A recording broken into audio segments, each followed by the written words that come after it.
Hey, welcome to the Happy Rant Podcast. I am Ted Cluck, joined as always in studio by my good friend, my partner in radio, Barnabas Piper.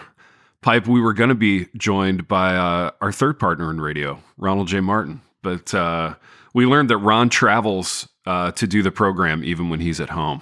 And he ran into some travel delays on the home front, and it's just you and me this morning. Just picking it up, trying to make up for our lost host. Picking up the pieces, as always. But Piper, always there to pick up the pieces, is a little company that we've been doing business with for years now called Dwell Bible. It's a great Bible listening app. And Piper, tell the listeners where they can get it and what it does. I would love to do that. I actually had it was amusing to me, but also pretty cool Twitter interaction yesterday. So, friend of mine who's he's a professor, Bible professor at Midwestern now. So okay. maybe Ronnie has crossed paths with him. He tweeted and said, "Hey, what's the best way to listen to the Bible? Best audio Bible." Yeah. And I was one of the first to respond. I was like, tagged, at Dwell Bible. There we go. Then like 40 more people jumped on and said, yes, Dwell is awesome. And then he came back and was like, is Dwell worth the price? Which is a very valid question because it is you have to pay to subscribe. Yeah. Which allowed me to say, well, if you go to dwellapp.io/happyrant, you can get a 30% discount off of the lifetime subscription and then a 10% off of the annual subscription. And a bunch of people jumped on that and said, totally worth the price. Came in skeptical, but have loved it. So what was funny is that I got to be a total shill online, but also that like 40 people, not many of whom are not our listeners, love Dwell. So there's kind of the proof in the marketplace. But there's actually a lot of things about that story that are really good and really fascinating. Like it was a completely positive Twitter interaction. So yeah, there was not a single kind of Dwell is a ripoff. Don't do it. Everybody. Yeah. There was a question where somebody sought real information, not like a setup for a fight. Yeah. Somebody else came in with a real answer, and then other people came in and supported the answer, and everybody was nice. It was a best case Twitter scenario. Dude, that's such a good case. And also I'm fascinated by the fact that this guy might be Ronnie's teacher. And it begs the question, I don't know much about like seminary, and probably everything's online now, so this is moot, but I wonder what Ronnie is like in the classroom. You know what I mean? Like if he was in your class, I wonder what kind of a student he would be. Well, and that's the thing is, I think he's at the, since he's doing his D-Min, I think it's more like seminar kinds of classes. So I'm picturing professor at the head and then a bunch of people around a boardroom table, not like sitting in rows at, the long skinny tables or the desks or whatever they're putting in college campuses these days. Yeah. And so, I have a pretty different vibe. But yeah, I feel like he would be, it's a good question. I feel like he'd be a pretty quiet student. Yeah. He's not going to be the bloviating, I'm proud of myself theologian type. And maybe that happens more at the master's level anyway, like where you get the guys fresh out of college who they just bought chomping at the bit. Yeah, they bought their one blazer with the patches on the sleeves and they're ready to go impress everybody. Yeah. They want to be on the cover of, Midwestern Seminary Magazine or Midwestern Monthly or whatever they call it. It's aspirational, something to dream about. And I feel like if you're at the D-Min level, like if you're still being aspirational and dreaming at that point, as opposed to I'm going to put this thing to work, you're just out of your mind or you're completely aimless. That is true. Pipe, we are going to talk about some aspirational dreams coming true on this program. A dream that came true for me as an Aldi customer, but I think I stepped on your Dwell Bible promo in that we deviated into a story. That's okay because nothing like talking about D-Min students at Midwestern. It's hard to imagine something more thrilling for our listeners. That's true. No, listeners, last little bit on Dwell. If you've listened any amount of times, you know exactly what Dwell is. It's an amazing audio Bible app with all sorts of different features and listening plans and narrators. And there's a reason why 40 people were quick to say, yes, get this. But again, the link is dwellapp.io/happyrant. You get a 30% discount off the lifetime subscription, 10% off annual. You can give it as a gift. It's great for kids, great for families, great in the car, all those different places where you have to kind of choose what to listen to and how to fill up your time and your space and get more scripture into your life. So go check that out. And now we can move on to Ted's aspirations and a dream come true. Pipe, that's a perfect setup. So a couple of weeks ago, the last time we did this show by ourselves, which I feel like is most times lately, but we're in a heavy Ronnie Tarmac season, which means that we do a lot of this by ourselves. We need to get like hoodies made that say Ronnie Tarmac season or just Tarmac season. Tarmac season. I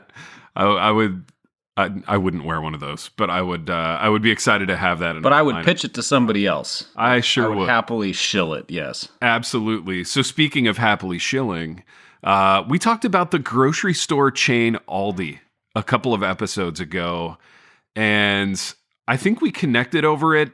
I love Aldi. Aldi it's a thing that you kind of like, you run by people and either they've heard of it and are really enthusiastic about it, or they've never darkened the door of an Aldi before.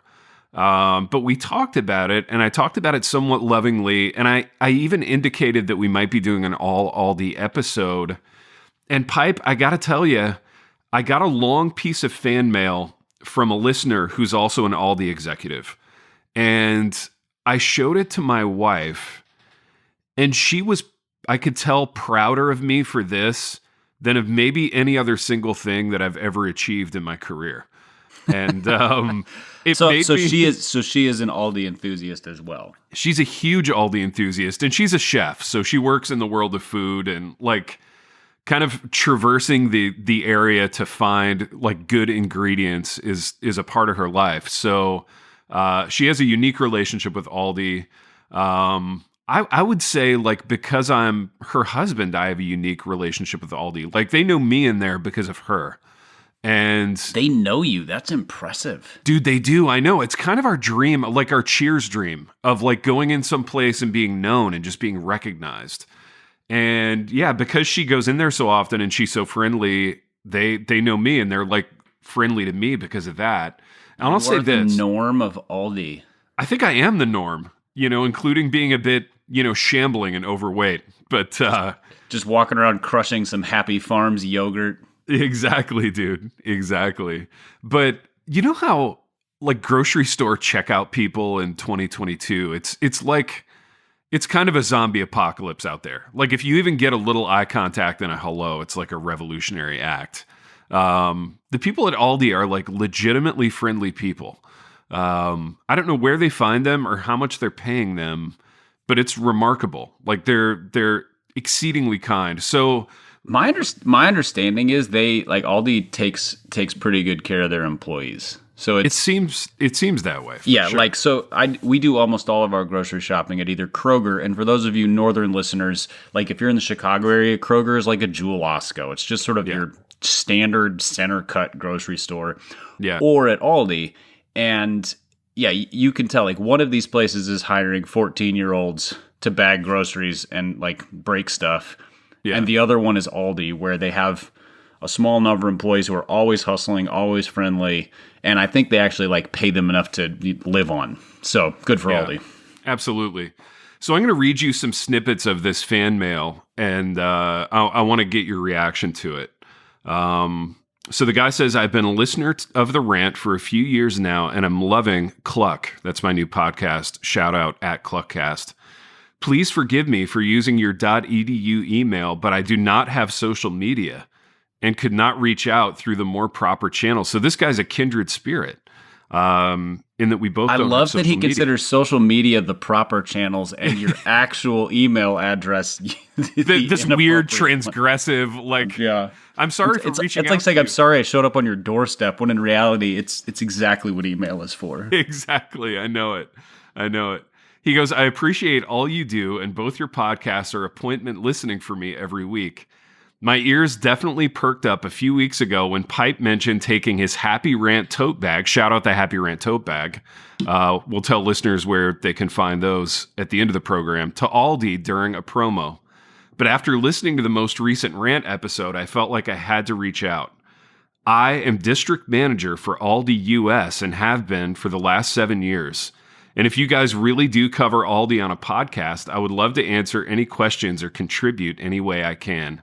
Now, I have to admit that I dropped the ball on that. I should have, floated some questions this guy's way before we did this episode, but that would be show prep, and that's not a thing that we do. Well, this is great. This is teeing up a separate show because we're going to speculate about some things. I would imagine, for example, Aldi pays their employees a living wage. That's a speculation. Right. I'm just guessing. But what is this gentleman's name? Maybe not his full name. We don't need anybody stalking him and showing up on his doorstep. What should we call him? His first name is Brock, so let's call him Brock. That's a strong name. Yes. Yeah. All right. District Manager Brock, that's a question for you. How does Aldi compare to other grocery chains in terms of compensation for employees? So, here, we'll come up with some more of these questions, I'm sure. Dude, and Brock is in Florida.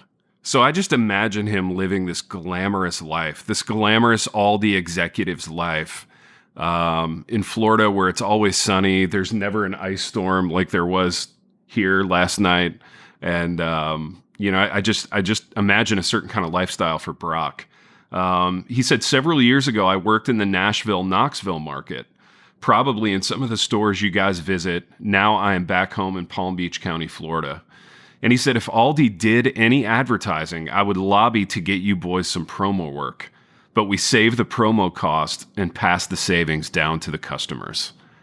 So a little like peek behind the curtain of Aldi's corporate philosophy, because I was getting excited when I first read this. I thought that like a business deal with Aldi was imminent, wherein, we would partner with our two companies and bring our two, corporate giants together.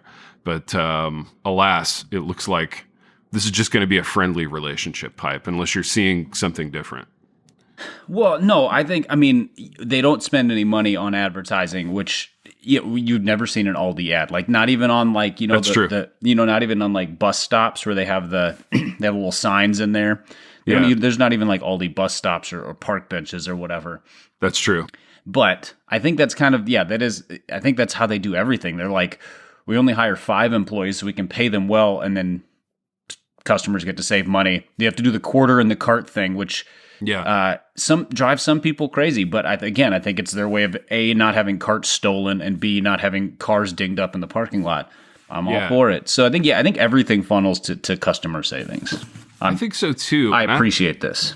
I actually find the cart thing charming. Do you? Do you find it charming or annoying? I don't find it charming. Not like, oh, this is such a great thing. As much, I don't find it annoying. It's great. Like I like the fact that there are rules about how this thing works. Like you show up, you know how this works. It also provides an opportunity for people to be low grade, non-sacrificial, decent. Yes, that's right. Because about every third trip to Aldi, I show up and I'm walking to get a cart. I keep a quarter in my car for the Aldi cart. It's the Aldi quarter. Yep. And I walk up and somebody just hands me their cart and they're like, here, you take this one. And I try to hand them the quarter because that's the thing. That's what you do. Yeah. And they're like, oh no, don't worry about it. Yeah. And I feel very, warmed in my heart that this person was very generous. Yeah. And in reality, it cost them 25 cents and I just saved them the work of putting it back. So it was basically like they paid me 25 cents to save them trouble. Yeah. But it felt like a very kind thing. And then when I come out, I'm looking for somebody to do the same because otherwise I come out 25 cents ahead. That doesn't seem fair. So there's a whole opportunity for a decent human interaction in a world that is quite short of decent human interactions. Well said. Yeah, like I think you go to Aldi about ready to give up on humankind, and maybe that little 25-cent interaction kind of keeps you going for another week, in that it might be the most decent thing that happens to you in the span of 1 week. So yeah, Aldi, it's a magical place. I think the cart thing also kind of emotionally gets you set up for that little grid that you walk through in Aldi. So if you've never been to one, it's not a free for all, right? It's not like a Kroger where you can just pick whatever aisle you want to go down. You kind of walk through sort of a serpentine grid, and then, by the time you get to the end, you've seen everything. And there are fewer choices. So again, it's not like a Meijer or a Kroger where there's just like 5,000 types of cereal or cheese or whatever that you can pick from. It's a curated experience.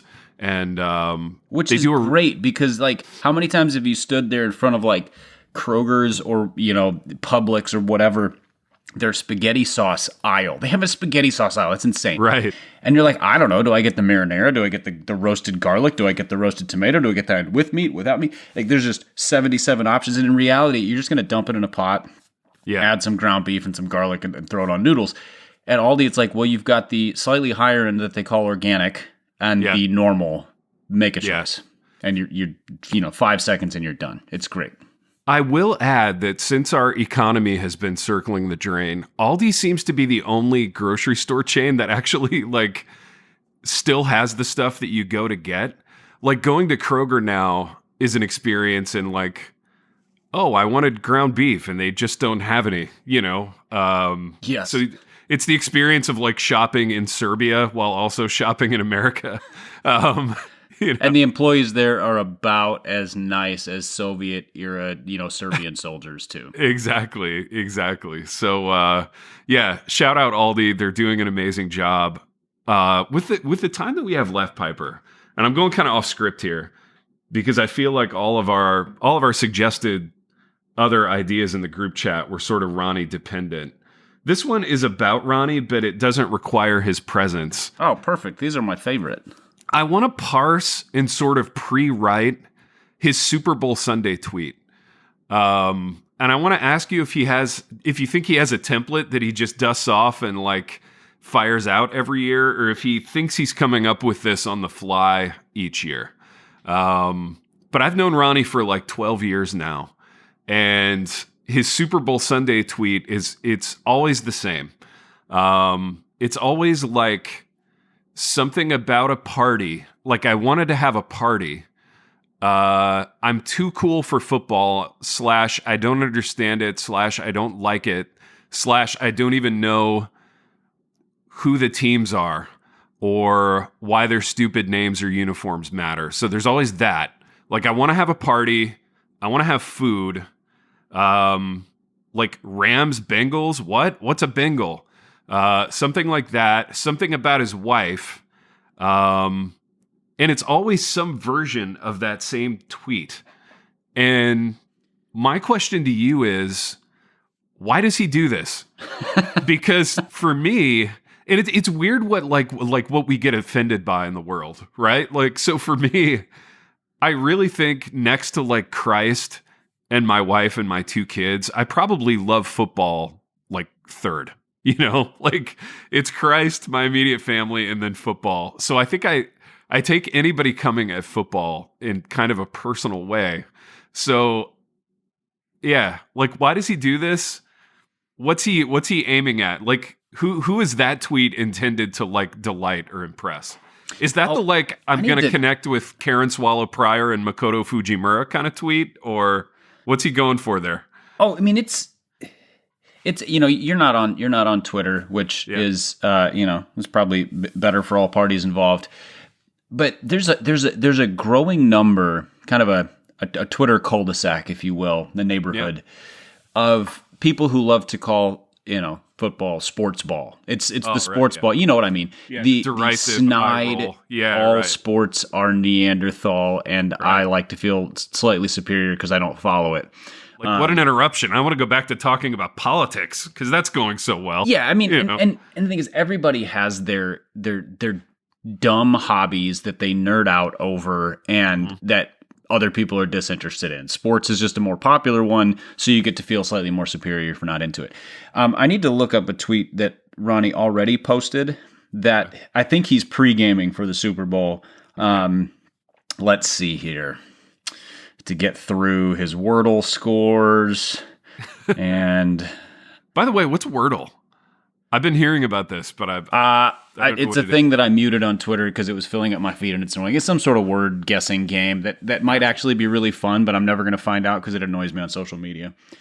Okay. Is it a way for grammar Twitter to kind of flex? You know, like, hey, I'm good at grammar. Like, I'm a smart person. Kind of, yeah. And so people can share their scores, but it shows up as like a little, like, looks like a little Tetris block kind of thing. And I don't know what it means. And so I just muted it all because I got sick of it. So he posted this yesterday. He said, yesterday I asked a group of guys if the Chiefs had won or lost. So first of all, this was several days post game. Yeah. The only reply I got was, "Oh, Ronnie." The pain in his voice was so palpable that I almost felt like I needed to apologize that I hadn't heard the quote-unquote news. Almost. You guys, man. So I think he's already kind of, I think he's parceling out this year's Super Bowl tweet, so he doesn't have to get it all in one. So this is his, like, this is the smug, I'm detached from football. The you guys, man, at the end really sealed it. It was like, you're so petty for thinking that I should care about this. Right. Right. Here's the thing that I don't understand. I feel like the Super Bowl would be right up his alley because almost nobody who's watching the Super Bowl cares about football. People are there for commercials and snacks and halftime shows. So he's trying to be unique and fourish, but in a way he's like, you know, playing it straight down the middle, you know, because most of America is doing the exact same thing. I want to say a thing about that tweet that you just read. It's actually some of Ronnie's best writing, in that it is concrete and kind of narrative. So in the span of like 3 lines, because usually Ronnie's, you know, MO on there is to be kind of vague and poetic and, you know, a little bit opaque with the Yoda stuff. Like that's anti-Yoda in that there's like characters, there's a little snippet of dialogue. I actually think there's a perceived hero and villain in this story. There's a perceived hero. The hero is him. The villain is anyone who likes football. My question to you is 2-part. A, do you agree that that's good writing? And B, like, what's the, like, you know more about Twitter than I do. Like, what's the intended outcome of that? You know what I mean? Like, what needle is he hoping to move with that tweet? Oh, he's claiming a tribe. This is so. Well, let me answer your first question. Yes, this is an excellently written tweet. I mean, there's a whole narrative arc. There's conflict. There's, I wouldn't call it resolution, but maybe victory. So a version of resolution. And there's a clear, like, there's no moral ambiguity here. This is real clear what is good and what is bad, who's the hero, who's the villain. So really in that it's a little bit off brand for Ronnie. Yeah. You know what I mean? Like he's so slow to kind of. Well, let me read the one that he posted immediately prior to that. So yesterday morning. Yeah. To be resistant to waiting is line break. To be resistant to hope, line break. Since hope arrives by no other avenue. So it's that sounds like that sounds like a. That's classic Ronnie. Yeah, that's. I think I even retweeted that from the Happy Rant account, just lauding his Yoda work. I mean, just like, really exceptional. I don't think it makes sense. I'm not sure I agree with it, but it's got a lot of line breaks. So, you know. And the line breaks allow you to kind of lose the train, which means that if you disagree, you're like, it's kind of a soft disagree. It's a soft disagree. Exactly. I'm not going to war over it. You know, I'm not planting my flag there. So that's kind of standard Ronnie. So this Chiefs thing is really kind of problematic in the sense that he's really like planting his flag here. He's dying on this hill, which is very much off brand for him. Yeah, he's absolutely just he is claiming he's wearing a jersey, which is ironic here. Like it is the I'm out on football jersey. So right. But it wouldn't be a jersey, it would be like I don't know, it would be like an ascot, you know. Yeah, that's right. He's claiming his team's ascot. Yeah. Or like the blazer with the pin on the lapel. Who else is on that team? Give me like a starting 5. Like if we're doing a basketball analogy and Ronnie's like he's not the point guard. He'd be like the small forward. Like, fill out the rest of that roster. Like, who else is on the like Christian anti-sports ball team that I would know? Oh, I mean, everybody who writes reflective anything. Brett McCracken's going to be on this. Sure. Although he, I think, is a strong Kansas University Jayhawks guy. Okay. He grew up there. So he has an affinity. Like, Ronnie doesn't have any affinities. Like, his affinity is 1980s Dodgers baseball or something like that. It's a thing that doesn't exist anymore. Karen Swallow Pryor would be on this list. There you go. I feel like she's almost. Let's do a minute on this. I want to get your take on this. I feel she'd be the point guard, by the way. I feel like she's almost usurped Beth Moore in terms of like tokenistic. I want to impress this person. You know what I mean? And my question to you is, how do you whittle out that space? I want to get thousands of people trying to impress me. Well, and you're a middle-aged white male, so that's not going to happen. Unless you are an angry conservative or an angry liberal. Those are your options if you want to be the middle-aged white guy who people are trying to impress. Because then, again, what you basically have to be is something that it's aspirational to join you. And right now, guys like you are probably in the healthiest possible place, but also the least interesting place to be aspirational about joining. Like you just said, you love your family, you love Jesus, and you love football, and then you teach college students who you also really like. So, like, nothing about your life is controversial right now, which is... Let's keep it that way. I was going to say, which is so good for you and so bad for Twitter. That is true. Yeah. So I'm never gonna carve out that niche of people wanting to impress me, but I do doff the cap to Karen Swallow Pryor for kind of being that person. So here's the difference between her and Ronnie on this front. Yeah. She's not snide about sports.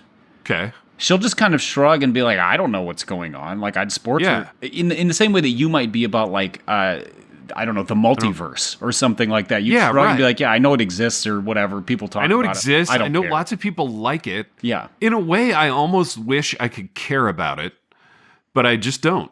Yeah. No, that's good. That's good nuance on Karen Swallow Pryor. So we got KSP, McCracken, Ronnie at small forward. Like, who else is on the anti-sports ball starting spot? I'm trying to think. I mean, it's if you get into the so I'm obviously we function more in the conservative theological world. I think if you go into the more progressive side, there's tons. Yeah. And that's a different sort of self-righteous. Yeah. On the theological side, it's like, none of this, like, this is all just silliness. Over there, it's like, why are you not devoting yourself to freeing slaves? You should be thinking about the poor. Yeah. Every hour of every day. The Super Bowl is exploitative. They're the ones who are tweeting about how, prostitution and human trafficking goes up every Super Bowl, which statistically is not actually true. But that's neither here nor there. Kaepernick still doesn't have a job. Harumph. Yeah, he's like 43 now. I was going to say he's making plenty of money off of just his name and likeness and such. Yeah, so good for him. So there's that crowd. I would say maybe who else? Russell Moore might be in this crowd. Interesting. But again, he and Karen Swallow Pryor are the same in that they just genuinely love what they love. Yeah. And pay no mind to the other stuff. Yeah. They probably would come to a Super Bowl party and then be really fun, but also like, I'm just going to hang out in the kitchen and talk to people because I don't know what's going on TV. I'm going to watch the commercials from time to time so I can talk about them at work the next day. Yeah, like that kind of person. Was you know that Ronnie would walk through and be like, he would have to make a comment 2 or 3 times a quarter about like kind of drawing attention to how absurd it is, or like, I don't know what's going on, but I'm that, but eyes on me because I don't know what's going on, kind of thing. Yeah. No, it's fascinating. I'm not sure. I feel like somebody like Kevin DeYoung, you know him better, or Yeah. Is he a sports guy? Dude, he actually is. Okay. And yeah, in fact, sports was the very first thing that I connected with Kevin over. So Kevin, he comes off as this super eggheadish kind of reformed dork, but he's actually pretty conversant in like 80s and 90s pop culture and definitely in football. Like he likes football. And, we connected over it when we first met each other. He may be too busy now to really like it or to really follow it. I don't know. But like if a game's on, he's watching. Yeah. Yeah. And he can like identify a cover 2 defense and know who some of the key players are. Like he's not that, that seminary guy at your Super Bowl party where it's like some of these seminary. Yeah. I feel like a lot of like senior pastor types are sneaky because there's an obscene competitive drive in them. So when would it have been? 7 or more than that. It's been several years. I was at a conference when the Final Four was going on. Yeah. And so, it's one of these reform conferences. And so I end up in a hotel suite watching the Final Four with David Platt. No way. And my dad. Okay. And who else was there? This is a great story. I can't remember. Maybe like Lake and Duncan or somebody. I think it was. Okay. I think it was a T4G conference because that would have. They'll do early April, which is right around the time that the Final Four is. And like, my dad, not a sports fan. Yeah. But super locked in when there's a game on. Fascinating. Always loves to root for the underdog. He just he grew up playing sports. He loves he likes it. He taught me and my brothers how to play sports, loved to play in the backyard, but has just never devoted any time to following a team.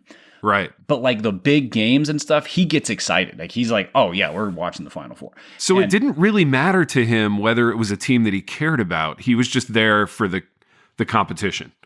Yeah, and he'll ask at the beginning. He's like, "All right, who's favored? Tell me a little bit about these teams." And then he'll just kind of over the course of the first little bit of the game, he's like, "Okay, I like this team. I'm going to root for them." Yeah, UConn over Duke or whatever, because everybody hates Duke.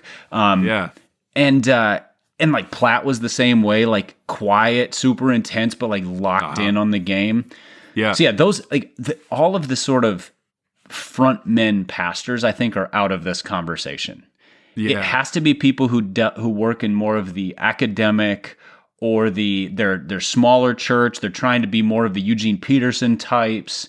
Yeah. That's the sort of turn up the nose at sports thing. So that type of person like comes into your Super Bowl party and it's almost like they're from a foreign country where there's no American football. You know what I mean? It's almost like they come from a soccer playing country and they're just so foreign. Like they're sitting there with their thighs together and like a little plate of food on atop their khakis, and they're just so confused about the whole thing.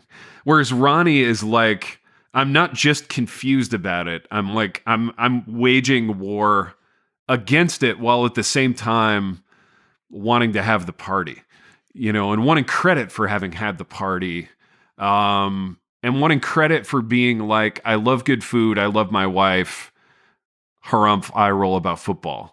Yeah, it is a particular cultural snobbery towards, because I don't think it would be the same for the Final Four. Obviously, nobody does the event is not as big, but like that football particularly is the like it allows people to feel culturally elite about dismissing other people's enjoyment.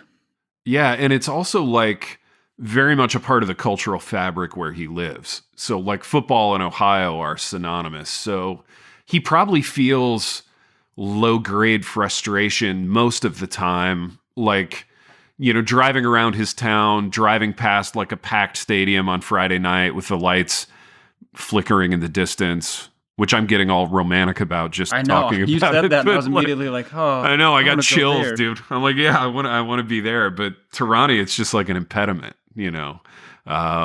So yeah, the Super Bowl promises to be an interesting moment for him. And actually this episode will probably drop a few days after the actual Super Bowl. So we'll get to kind of read his tweet first. No, I think the Super Bowl is what, the 13th?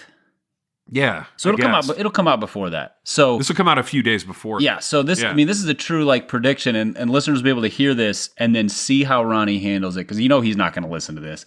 And then we can break it down post Super Bowl. How did he see how close we got? Yeah, exactly. Dude, I want to go back to this hotel room watching the Final Four with these like evangelical superstars. Like there are like Theo bros, to use a term from our last program that I just learned. There were Theo bros in the lobby that probably would have paid thousands to be in that room. And there's something that I miss about like pre-Twitter pastoral ministry, and I want to run this by you. Like in a current world, like in the Twitter-driven world that we're in, like it's important that people know how busy you are. You know what I mean? It's important to be so busy, to be like stressed and burdened. But I feel like 10 to 15 years ago, there was way less pressure for pastors to show that they were super busy. And in fact, a lot of them weren't. You know what I mean? So it was okay 15 years ago to be a pastor and like have time to watch the Final Four and like not even be super apologetic about it. You know what I'm saying? Well, yeah. What Twitter does. I mean, it's the same thing. So I would equate it to like, the last couple of years have been difficult because of COVID and politics and whatever. I think they've been 40% more difficult because everybody thinks they're supposed to be difficult. Yes. No, that's right. That's it. That's what I was getting at. If there was. If that 40% disappeared, and instead of talking constantly about how's our mental health, how's everybody doing, we're all so detached from one another. We just like went and did what friends do, and you text them, we're like, hey, do you want to come over for dinner? We're gonna grill some burgers, and somebody was like, hey, we're down with COVID. We're like, great, we'll try it again in a couple weeks. Instead of like, oh, this is everything is so burdensome. What humans have been doing for decades, right, is what you're advocating for. Yeah. Yes, and. This isn't even about like COVID restrictions as much as the focusing on how everything is not how it's supposed to be. Right. And I think we talked about this on an episode a couple weeks ago, kind of the yearning for things to get back to normal. But I think for pastors, it's the same thing. There's like, so I've been an ordained pastor now for just over a year, and I keep waiting for the like, when does it get miserable? Right. My life is busy. Like, yeah, sure. 2 kids and different programs, and married, and traveling some, and writing, and everything going on with the church. And the thing is, all of it is great. Sometimes it's a little too much in one stretch of time, but like, all of that is, even the hard stuff is good. Like we got people in our church whose lives are not going well. Yeah. But yeah, the pastoral emphasis on misery, I think, just amplifies the misery. Like, oh, this is so hard. Like, maybe. Yeah. But also, like, is it? Dude, that's a really good point. And I think, I'm not a pastor, so I truly have no idea what I'm talking about here. But I think there are probably aspects for every pastor in which it is so hard. But I wonder if there's going to come a point in time, like 6 months or a year down the horizon, where some pastor who almost everybody can agree is good or worth listening to is going to be like, okay, let's stop doing the "it's so hard" thing. Like the shelf life on that has run out. Like we've been doing it for 2.5 years now. Let's put a pin in "it's so hard" and talk about something else. I feel like that shift. So I'd say that shift started in the marriage realm first, because 7, 8, 10 years ago, all the marriage books were like, it's 2 sinners getting married. It's going to be it's hard work. Hard work. Yeah. It takes, everything worth doing takes work. Okay. There's a solid baseline for life. Yeah. And then but I haven't seen as many of those books come out, and there's been like, when is the shift? Like, I'm wondering when the shift is coming of like, hey, here's how awesome marriage is. Yeah. Sure, you're going to have some hiccups. There's bumps. People are going to hurt each other. That's just life. Yeah. But also, it should be both, right? Yeah. Like, I mean, you don't want to deny it, but that, there's such a parallel between marriage and pastoring there. It's like, okay, if this is a thing that God has given you, it's pretty awesome. Yeah. And if it's a thing that God's called you to, but mostly awesome. Yeah, no, that's right. And that's such a seldom heard perspective on it. And maybe it's a function pipe of you coming into it later in life and kind of really finding your vocational groove in it. You were probably fairly successful at all the other jobs that you had before it, but there seems to be something about this that feels like, okay, this is a good fit. I really love doing this. Yeah. I'm in my late 30s, which gives you like a capacity for enjoying it that maybe the guy who goes straight from undergrad, straight to seminary, straight into pastoral ministry, like it's all they've ever known. Yeah. You know? And I'm certain somebody listening is going to be like, you've been a pastor for a year. Just wait. Wait. There's the just wait guy, which is the same person who tries to ruin parenting. You know, you're loving your new baby and they're like, just wait till they're a teenager. I'm like, well, I have 2 teenagers. You know who I really like? My 2 teenagers. So exactly. we have there are hard days and hard weeks, sure, but like they're great. And, yeah, the you just wait guy can just shut his pie hole. That's never helpful. Never, ever, ever. Just encourage people. Don't give them that speech. And like, even if that guy's right, there's no satisfaction in it, you know? Well, and that's the thing, is like, even in the midst of it. So, like, let's say our church hit, you know, the Emmanuel where I serve, we hit the skids. There's division, there's infighting. Like, it would be terrible. It's so hard for me to imagine thinking I should quit pastoring because of this. Yeah. As much as like, this is a bad stretch of time. This particular body is in a bad place. And most of that comes from having watched very closely my dad be a pastor for 30 years and never complain about being a pastor. Like I've never heard my dad be like, pastoring is so hard. Yeah. He talks about aspects. He's like, man, it is so hard when you can't fix somebody's pain or marriage or whatever, sin or whatever. But there was just a clear, like, yeah, God put me here. This is exactly where I'm supposed to be. So yeah, I get so eye-rolly and annoyed at the, like, let's all be miserable together pastors. I'm like, no, I'm not going to that conference. I'm not gonna go be morose with you guys. That's really interesting. And I know we're getting close to being out of time here for both of us, but like real quick, maybe 1 minute, like what does your dad think about the like, it's so hard movement in pastoring? Has he ever mentioned it to you or have you ever conversated about it? No, I've never asked him. I should. I should pull out a recorder and get his honest takes on some of this stuff. Yeah. My sense is that he's like, I got work to do. Y'all can sit over there and cry in the corner if you want, but like I've got a job to do and I'm going to do it. And you've talked about your dad and just sort of his steady work ethic. And it's a very similar thing that both of us admire about our dads is just this is the job I've got to do.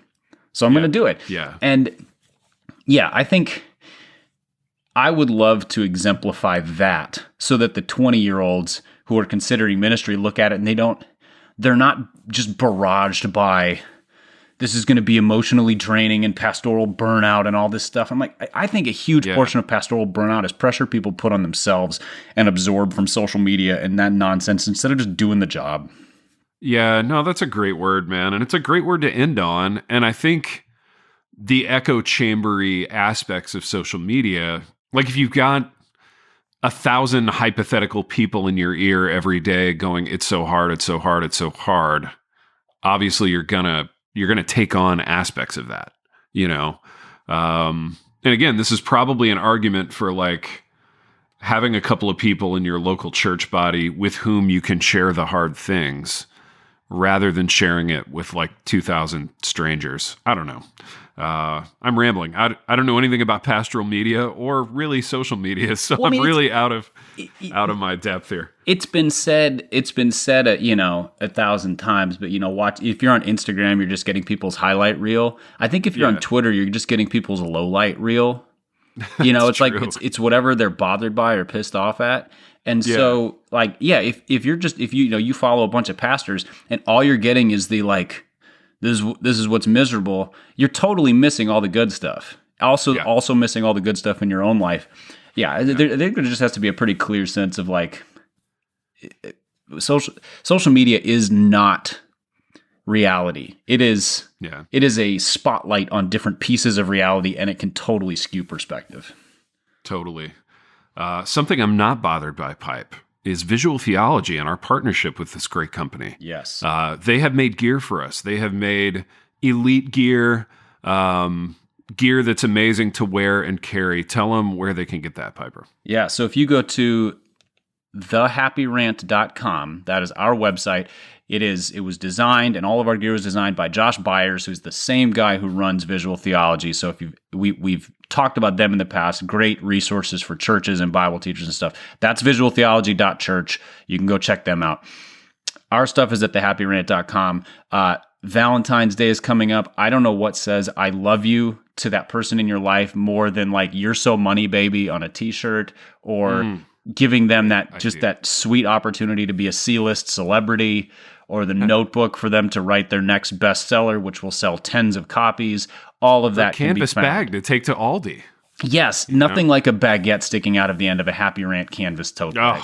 So elite. And Aldi does sell a good baguette. Let's not forget. They really do. So yeah, go to thehappyrant.com. You can see the show, all of our episodes. You can see the shop, all that stuff. We're also going to have information up there, hopefully very shortly, about our live event.